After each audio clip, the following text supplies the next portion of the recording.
আসসালামু আলাইকুম, welcome to my work station. দেখতে পাচ্ছেন ক্যানন এলবিপি 325X। তো এই প্রিন্টার পেপার সেটআপটা দেখাবো আজকে। ওকে, তো এখানে সেটিংসে চলে আসি, এই যে অ্যারো বাটন বাম পাশের, এটা ক্লিক করলাম এবং পেপার সোর্সে ওকে ক্লিক করব এবং এমপি ট্রে পেপার সাইজ, যেটা উপরে ট্রে, এটা ফ্রি সাইজ করে দিব। এটা হচ্ছে যেটাই থাকুক না কেন ফ্রি সাইজ করে দিব। এরপর হচ্ছে ড্রয়ার অন পেপার সাইজ, এটাও ফ্রি সাইজ করে দিব। ওকে ক্লিক করে ফ্রি সাইজ করে দিব, নিচে টানলে হ্যাঁ এই যে free size.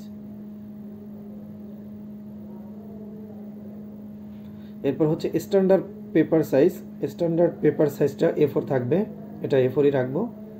MP tray priority on থাকবে, এমপি ট্রে ফর ম্যাক্স এটাও অন থাকবে। Auto selected drawer, multipurpose tray এবং ড্রয়ার ওয়ান দুইটাই ইউজ লিখে দিব, ইউজ আর কি সিলেক্ট করে দিব। আর default paper type plain on থাকবে, এমপি ট্রে পেপার টাইপও প্লেন অন থাকবে এবং ড্রয়ার অন পেপার টাইপও প্লেন অন থাকবে। আর বাকি নিচে যে ম্যানুয়াল টু সিলেক্টেড, এটা আর চেঞ্জ করার দরকার নেই, দরকার হলে আমরা চেঞ্জ করে নিব, এটাও চেঞ্জ করার দরকার নেই। ওকে, এবার হচ্ছে একটা প্রিন্ট দিয়ে দেখি যে আমার ঠিকঠাক মতো প্রিন্ট হয় কিনা। আমার কম্পিউটার থেকে একটা প্রিন্ট দিলাম, হ্যাঁ আমার কিন্তু প্রসেসিং, আমার কিন্তু প্রিন্ট হচ্ছে। Thank you guys, thank you.